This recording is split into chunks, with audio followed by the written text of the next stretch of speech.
Hello there, my name is Graham and we are going to be doing a deep dive into the Old West today as we look at the era setting book Down Darker Trails by Kevin Ross and friends. Anyone that knows me and has played on my server will attest that I might like this setting a tiny bit, and have written a lot of material on it as well. To celebrate hitting 500 subs, the first 3 people to email me the hidden code found somewhere within this video will receive a free copy of Death Toll, a 90-page PDF campaign set in the Old West on the Carson Trail. If you enjoy some suffering in your horror, this will be right up your alley.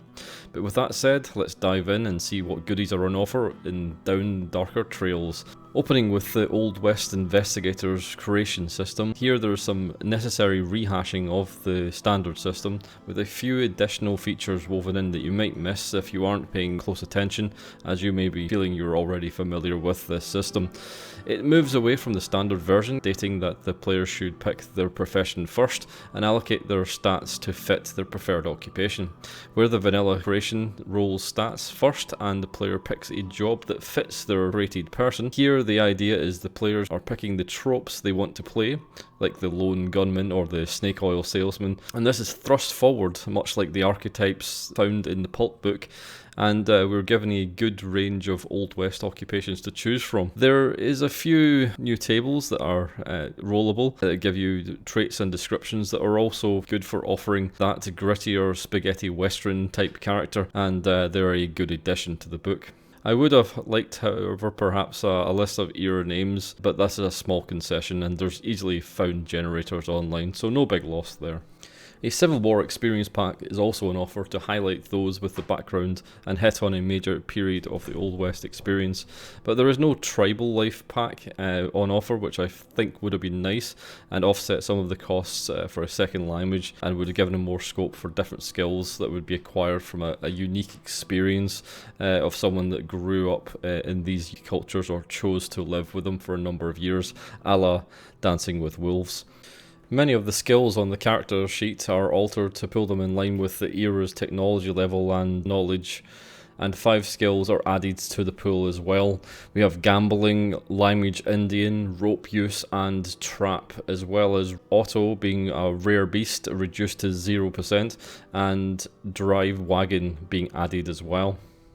This section also includes some pulp tables for you to roll up on if you wish to go all into the pulp, and 6 new stats have been added to the standardized pulp pool, and there are some that have also been removed. For example, Animal Companion, which I feel is quite fitting for the Old West setting, has been retooled as Animal Empathy, losing its ability to come with Loyal Companion in favour of reducing the difficulty and adding bonus to Ride and Animal Handling. I feel this could have been split up into 2 skills, as having that companion is a fan favourite in most of my pulp games, and Smooth Talker has also been removed, but I think this might have been an oversight, as it would also fit the sort of snake oil salesman type, and I don't see the reason for pulling it out. I would like to have seen some talents added for bows to make them better, and they do feature heavily in the Old West at times, and they offer advantages over guns at some points as well. For example, they make very little noise, and somewhere along the lines of being able to make a second surprise attack if you manage to kill your target and aren't seen would have been a fun addition. Chapter 2, Weapons and Equipment. This section opens with a small caveat about supply and demand problems in the rural areas, as the Old West was far from a civilized place, and price hikes were common.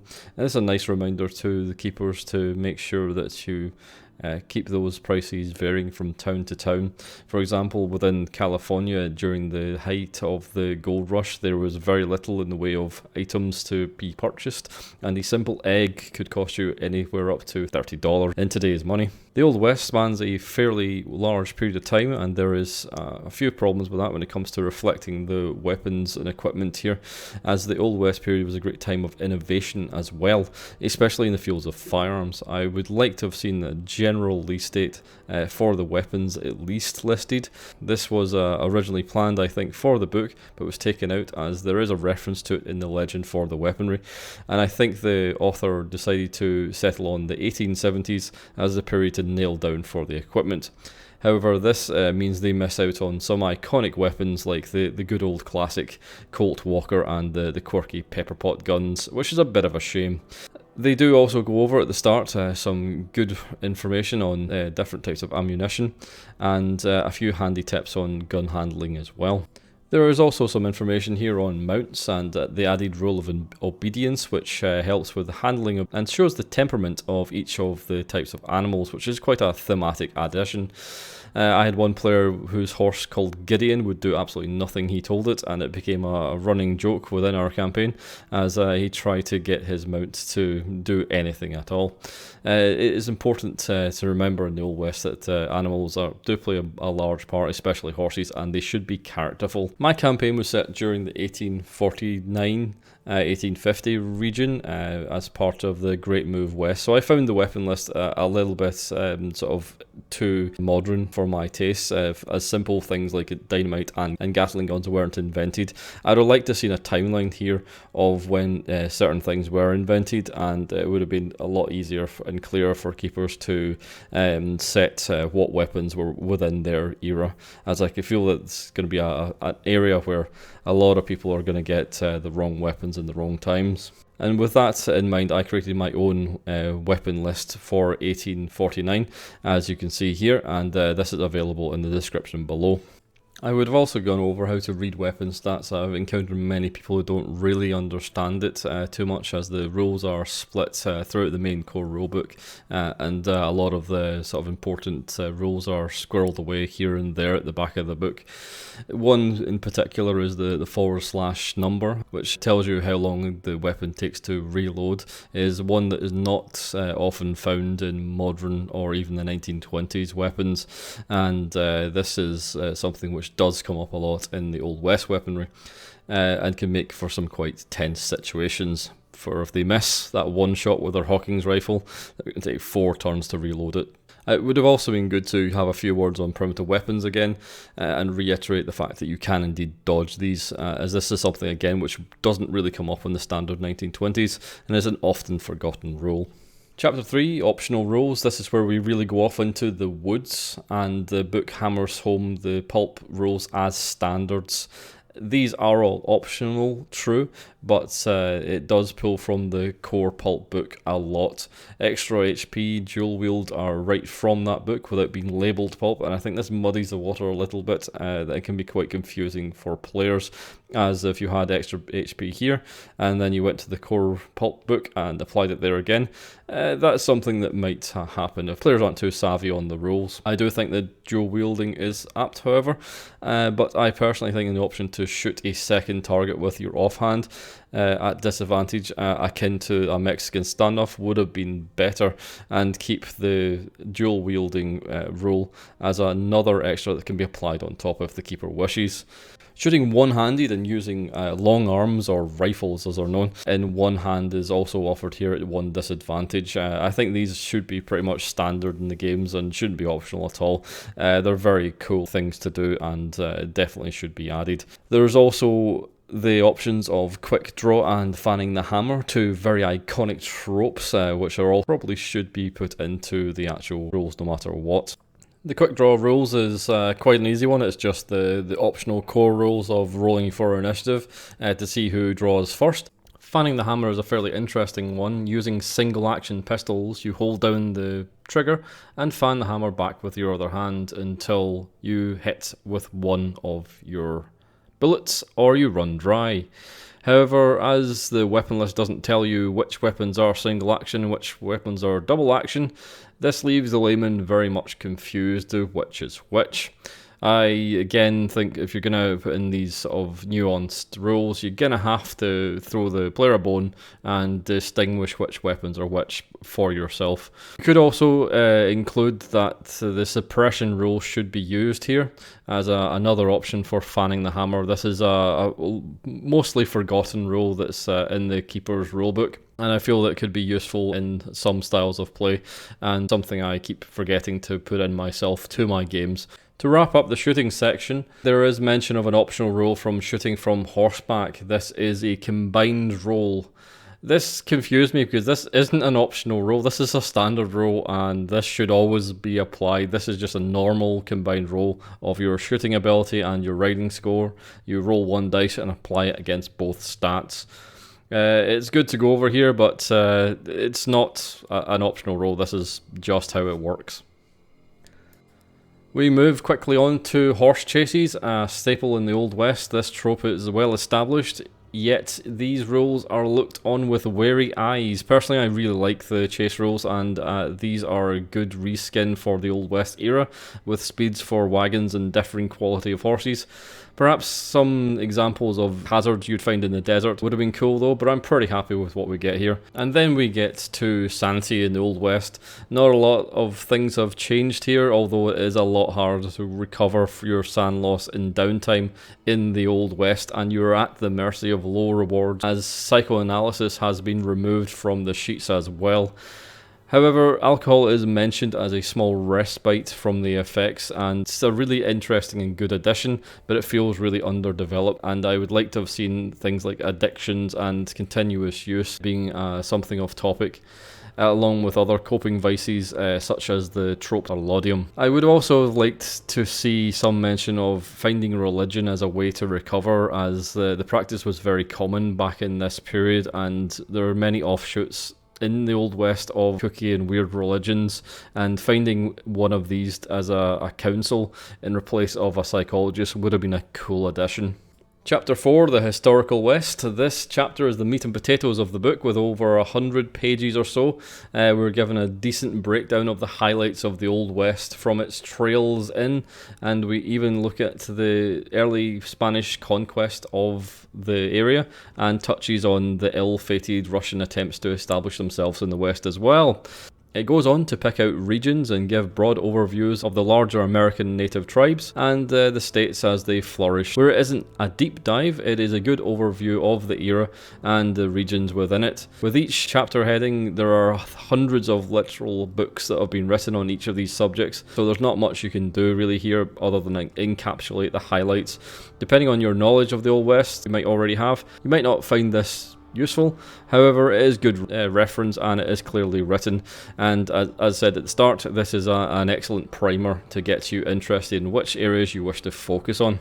My only gripe is that the author later calls this history lesson the offering to players who want to play more traditionally, and yes, that is true, but it is fairly bare bones, and it would have been great if it had a look at in-depth running of a saloon, or how trains operated, or steamboats, or vigilance committees and carpetbaggers, and even the likes of linking up the twilight of the Old West from the 1890s to 1920s, giving the history that would link into the classic era of Call of Cthulhu. The last saloons were closing down due to prohibition, and the Old West truly died. These things would have been really interesting to add in here. Moving on to Chapter 5, The Supernatural. Where would Call of Cthulhu be without the mythos? And the Old Wester is no different. Here we find some of the unique takes of the old classics, with suggestions of how to weave these into the era and environments you'll find yourself in the Old West. It gathers mythos from a variety of sources, but doesn't give stats for many, so you'll have to shell out for other sourcebooks if you wish to use these in-game.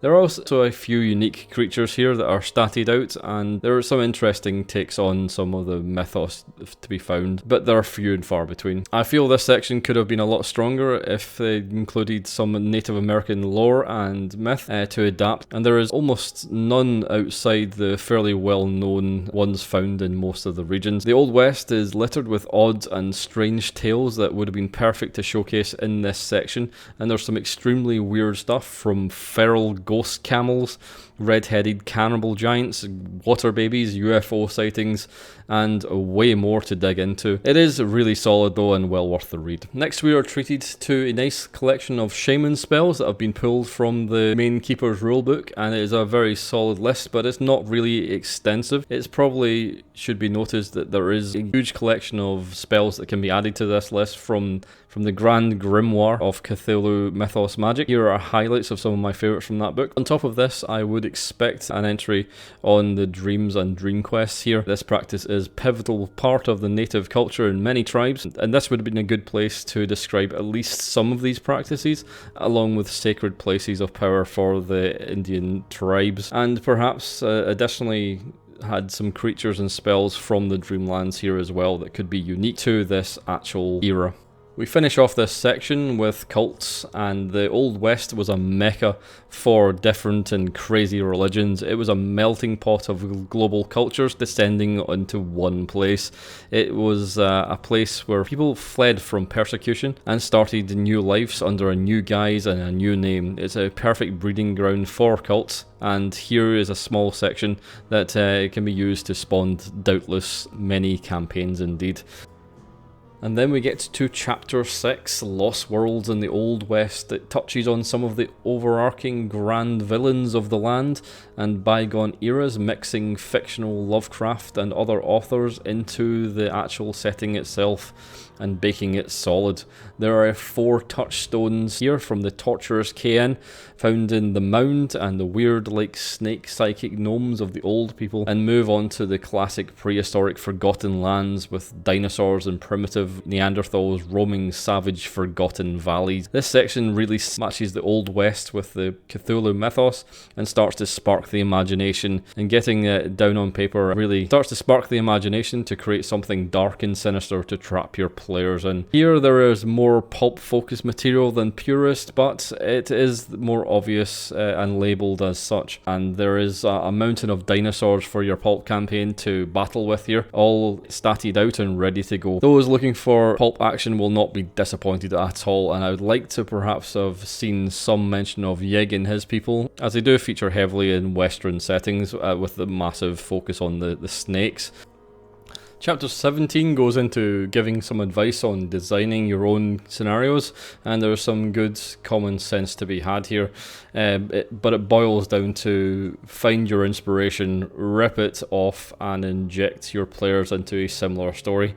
It is a fairly tried and tested method, but it does give you a treasure trove of content to go through at the back of the book with a comprehensive bibliography of a load of material to wade through and discover what sort of thing might interest you.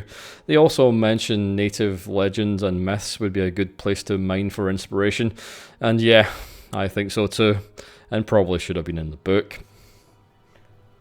Chapter 8 and 9 are 2 sample towns which can be used to base your adventures in. They give you everything you need, and it's all nicely rounded out, and even come with great scope of secrets and mythos connections for you to get off to a flying start and not have to put in too much effort to get yourself well entrenched in the Old West.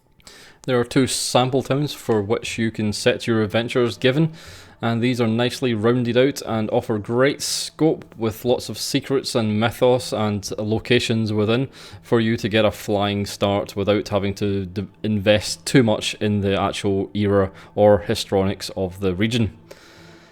The first offering is Puton, a budding mining town built by the criminal gang, the rival posse moving in to set up on their turf. It's a standard white hat, black hat, Hollywood style situation, and there is a lot to be fun had here. There is also a lot of strange happenings in the area and some mythos down them mines too. This is a fairly standard Deadwood style setup with lots of tent and not standard established buildings, and it is a good setup to get them familiar with the frontier type towns that they would find here. The second offering is San Rafael, a boom town with over 1,200 people and expanding and well established by Mexican settlers earlier before the Westerns arrive, and focuses on the rustlers and US Marshals with 30 locations within, and a real nice map showing off the actual town itself, which is very reminiscent of the painted maps of the era and offers a very compelling tie to the Mexican legends and mythos. Both have enough seeds and backgrounds to create a living and breathing campaign out of, and it is a great addition to the book. Chapters 10 and 11 go over some introductory scenarios. I'm not going to go into depth with these here, as I'll be doing separate breakdowns for each of them. But safe to say, Something Down There is the first one, which is a minor rescue mission, and we have Scallion's Daughter, a sort of Romeo and Juliet with snakes. They are fairly pulpy in tone, and these two sample towns are very healthy locations to start your adventures and use these scenarios within them. What is presented is quite a milquetoast version of the Old West, in keeping with the idea of the comic book's Weird West vibe. Where it might not be for everyone, it is an excellent inspiration for building on should you want to experience the Old West. I would like to have seen some accounts of some of the horrific details of the Old West, however. The Donner Party, the Mormon Battalion, exploding steamers packed with nitroglycerin, and much more interesting stories are fairly commonplace in the Old West and aren't really presented here, so I feel that is a little bit of a shame. There isn't much in the way of scenarios yet for this setting, and on screen is a breakdown of everything that is available. More than one of these offerings are by myself, as this is one of my favourite settings and I'm doing my best to try and get people to love it as well. There'll be a lot more to come next year.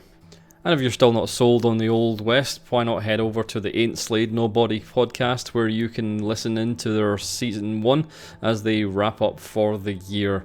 Nice little taste of the Old West there, presented by Cuppy Cup and Deputy Keeper Will. And with that, we'll see you some other time down darker trails.